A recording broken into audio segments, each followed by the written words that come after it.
On the 7th of September, 1915, a man named John Garrell received a patent for his latest product. Years earlier, his daughter had bought him a plain-faced doll she had been playing with. John picked up the doll and studied it. Carefully, "I think it's missing something," he said. He carefully drew 2 small eyes and a triangular nose before giving the toy back to his daughter. Little did John know at the time, but this simple action would lead to him, first off, creating a series of stories about this doll. Before securing the patent in 1915, that would give birth to one of the most popular toys of the 20th century. This was Raggedy Ann, a figure beloved by generations of children. However, 45 years later, the purchase of an old Raggedy Ann doll from an antique store would bring about one of the most infamous ghost stories of all time.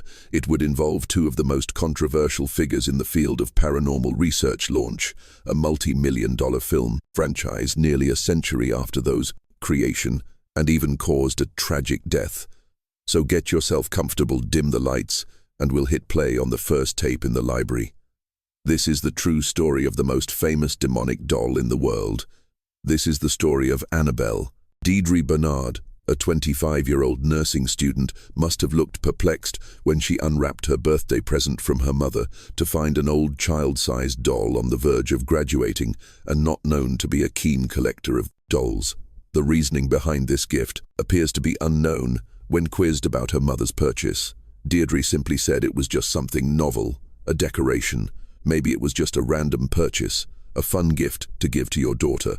But knowing what was to come, maybe something about this particular doll spoke to Deirdre's mother, drew her in, somehow manipulated its way into her arms. Either way, the doll ended up in Deirdre's student department. Then she shared with another young woman named Lara. Clifton Deirdre would keep the doll on in her bed during the day. Each morning she would make her bed and place the large Raggedy Ando on top, sitting up, arms at its side and legs stretched out before it. The strange occurrences around Deirdre's doll started off slowly, as the things often seemed to weeks had gone by with nothing unusual. But then Deirdre started to notice something. She would position the doll the same way, each morning, arms outside, legs stretched out. But when she returned home in the evening, doll would be in a slightly different position one night. Its ankles would be crossed over the next morning.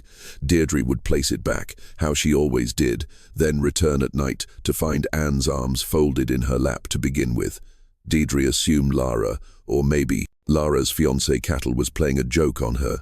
So after a few weeks of noticing these strange irregularities, Deirdre started to run a test. She would do something different with the doll each morning, crossing its legs or sitting it in a different position each evening. The doll would be in a slightly different pose after a while. Deirdre confronted her roommates about the doll, but Lara pleaded to complete ignorance. One night, the pair is heard home together to find Anne hadn't just uncrossed her legs. They opened the front door to find the Raggedy Ann doll directly in front of them, kneeling on the ground. The doll, soft and full of stuffing, wasn't posable, and despite repeated attempts to replicate the pose, the doll would just fall down. Anytime Lara or Deirdre attempted it, this was when things started to take a darker turn.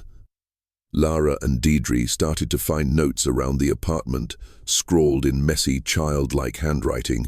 They would find pieces of parchment paper with messages like "Help us" or "Help Cow" written on them in pencil. Cow was seemingly never in danger. When they found these messages, they understandably unnerved the 3 of them. What's more, the girls claimed that there were no pencils or parchment paper in the apartment. Someone was bringing these notes in from somewhere else, convinced someone was entering their apartment and playing a prank on them. The girls started setting up marks on doors or windows, or rearranging the rugs, so they would be moved if someone were to open a door. Anything they could do so that anyone entering the apartment would leave some sort of trace, but nothing happened, no evidence of any intruders at all. Another night. Upon returning home, the girls found the doll on Deirdre's bed as usual, but this time they found blood on the doll's hands and drops across its chest. The girls understandably freaked out but couldn't find any source for the blood around the apartment. After 6 weeks of strange occurrences around their home, the girls, unsure where to turn, decided to consult a medium. There seemed to be no physical cause for these incidents, so maybe there could be an answer in the spiritual realm. Laura and Deidre decided to get in touch with a medium who visited the girls, and between them, they held a séance. Lara and Deirdre might not have been the sort to normally entertain such things, but they were out of ideas. Something was going on with this doll, something they couldn't explain. What they would find out, though, is more surprising than they could have expected. Someone was, in fact, moving the Raggedy Ann doll around their apartment, someone supposedly who was no longer alive during the séance. They were seemingly contacted by the spirit of a young girl named Annabelle Higgins. The medium told the girls that Annabelle was a spirit who had died when she was just 7 years old. She told them she used to play in the fields here long before the apartment complex was built. She's always been in this apartment, but it has always been occupied by adults. Annabelle wasn't interested in playing with adults, so when these young, caring nursing students moved in, Annabelle thought they would understand her. Annabelle wanted to make friends, so she started to move around the doll to play with them. Annabelle told the medium that all she wanted to do was be loved and looked after, something she never had in life. Annabelle asked would the girls let her move into the doll so she could stay with them. The girl said yes, a decision they would soon come to regret. Music. It wasn't just a doll anymore, it was Annabelle. Deidre said in a later interview the girls began treating Annabelle as a real little girl, talking to her every day, involving her when they would play games and even buying the doll jewelry. Looking back on it, now maybe we shouldn't have given a doll so much, Credence said. Deidre. But really we saw the thing as being no more than a harmless mascot. It never hurt anything, at least not until the other day, and never crossed a girl's minds that maybe, just maybe, the spirit had contacted them, wasn't telling the truth. Lara's fiancé Cal never liked the doll. The entire situation unnerved him even more. So now that the girls had seemingly invited a spirit into it, the things got in mind, and dolls don't have minds, right? So from the beginning I didn't think this thing moving around the apartment was cute, he said. The thing gave me bad dreams, the current ones, but what I'm gonna tell you is not dream. As far as I am concerned, Cal was plagued by dreams about the doll. From the moment he laid eyes on it to begin with, there weren't anything to worry about. But one night at his own home, Cal fell into an extremely deep sleep. He describes the following as seeing like he is, switching between his own eyes and an out-of-body perspective. Cal's eyes opened, laying in his bed, the room dark. He instantly felt that something wasn't right. Glancing around the room, nothing seemed out of place, until he looked down the bed at his feet. There was Annabelle, slowly gliding up his body. The doll reached Cal's chest. Frozen in fear, he couldn't do anything. He watched the doll's arms moving to either side of his neck. Annabelle began to strangle him. Cal fought to throw the doll off, but it wouldn't even move an inch. Cal awoke, terrified from the experience. The dream felt more real than any he had ever experienced. Cal's story sounds like an example of the phenomena of sleep paralysis, something I'm sure we'll go into in a later entry of the tape to library. But what happened next can't be so easily explained. Cal, early one evening, frustrated with the whole insane situation, threw the Annabelle doll from a chair in the lounge into Deidre's room, slamming her door after later. That night, Lara and Cal were sat alone in the apartment when they heard a loud noise from Deji's room, worried someone had broken in. Cal went to investigate the noise. Continued as Cal crept toward Deidre's closed door before suddenly stopping. Cal slowly opened the door and switched on the light. Nothing seemed out of place. The doll still slung the floor where he had left it. Cal slowly approached the doll when he felt what he described as a presence. Cal swung around. No one was there, but suddenly Lara heard Cal scream out loud. He staggered back into the room, doubled over, clutching at his chest. He unbuttoned his shirt to reveal 7 distinct bloody scratches across his body, 3 vertical, 4 horizontal, like something had been violently clawing at him in a frenzied rage. Cal described the sensations as a burning pain, but despite the blood, all his wounds cleared up within 24 hours. This attack on Cal was a step too far for the girls. Something wasn't right, and they no longer felt the warm, comforting presence from Annabelle that they once had. It was at this point the girls contacted a priest who taught at a nearby college called Father Kevin's. When asked later why they called a priest rather than a doctor, Deidre said simply, "Do you think someone off the streets would have believed where the claw marks on Cal's chest came from?" It suggested that the vast majority of paranormal experiences go unreported for this very reason. Who exactly are you supposed to turn to when something seemingly impossible happens? The priests listened to their story. Trio were convinced that no one believed them. Their father, Kevin's, believed. All right, he told them that he didn't want to speculate on what exactly was happening in their apartment. He would contact someone higher up in the church, Father Everett, a man who could perform an exorcism while he had the necessary knowledge needed to perform the rites of exorcism. Father Everett wasn't hugely knowledgeable on the paranormal, or more specifically, as he would later find out, the field of demonology, so he contacted a pair of investigators who had been working with the church for a number of years.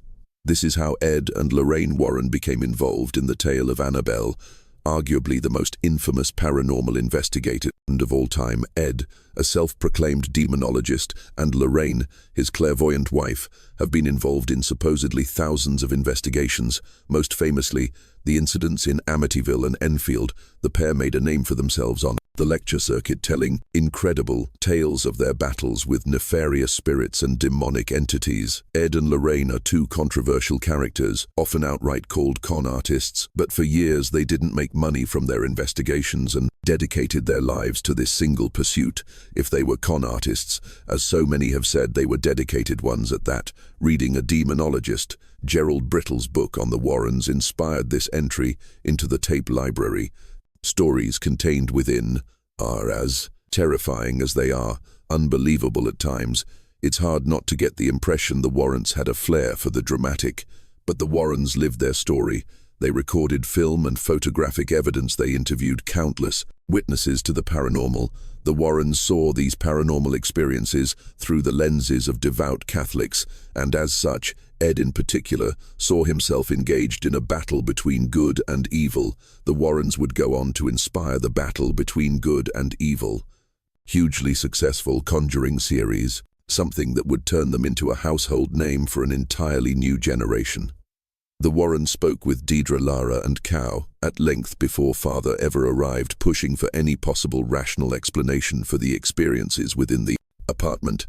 After hearing their whole story, it was clear to Ed what they were dealing with here.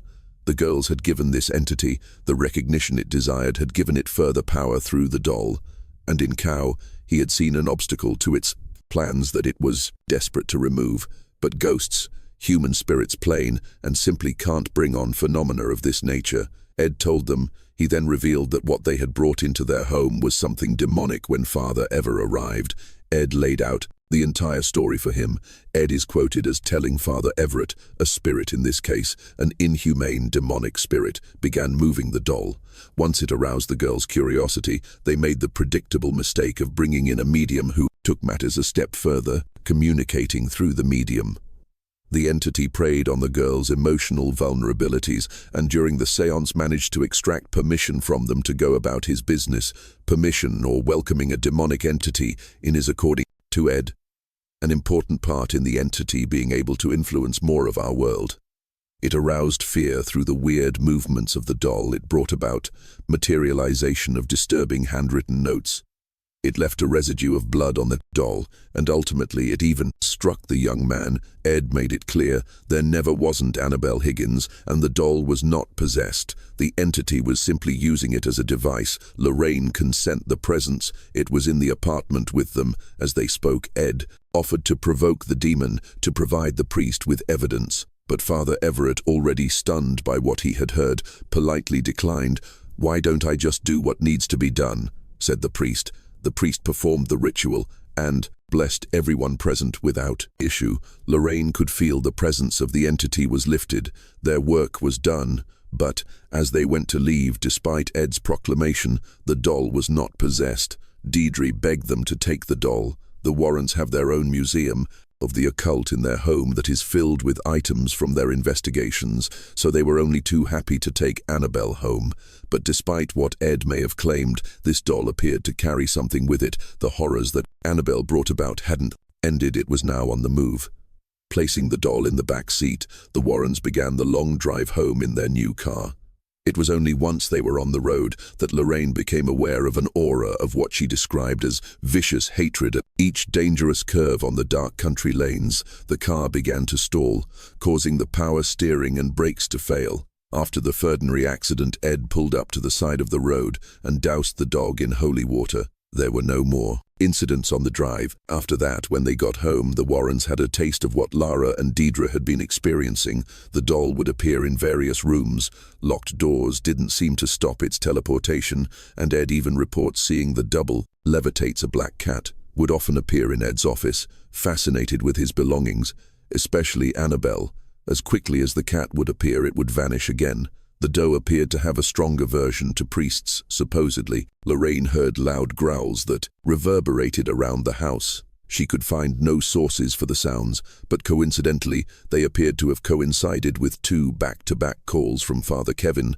The free recordings on their answer phone in between Father Kevin's calls were the growls Lorraine had heard. Music. A detective who is investigating a murder that had been linked to witchcraft met with Ed at the Warrens' home.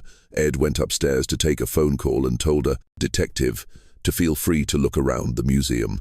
The detective to the Logan would never find out what happened. But within 5 minutes, the detective had run upstairs white as a sheet. He just kept saying the doll, the rag doll, was real. Annabelle has been a key feature of the Warrens Occult Museum for decades, and there are countless stories of experiences people have had with her, from a priest whose carve was totaled after mocking the doll to ornaments exploding in the Warrens' home when the doll was present. Workmen who visited the house often asked for the dog to be removed. The atmosphere Annabelle seemed to create had an impact on anyone who came near her. But the most tragic incident comes from a young couple who visited the Warrens Museum. The man, seemingly trying to show off to his girlfriend, started banging on Annabelle's display case and started goading the dog to scratch him like it had to cow. Ed had already warned him to be careful with the items in the museum. They had a strict no-touching policy, and with this show of disrespect, he asked a couple to leave later. The girl returned clearly in shock, and almost in a daze. She told the Warrens that, after leaving the museum, her partner lost control of his motorcycle. Crashing into a lamppost, he was killed instantly. It seemed the exorcism in the girl's apartment was a success. No further strange incidents occurred, and they didn't speak about Annabelle to anyone ever again, despite Ed's assurances about the doll not being possessed if the stories are to be believed. And it appears something, if not in the doll then attached to it, returned home with the Warrens. Ed and Lorraine have since passed away, but their museum remains, albeit at the time of this recording, it has been closed for an extended period of time nonetheless. Annabelle remains in her glass case next to a sign that reads, "Warning, positively, do not open, applause."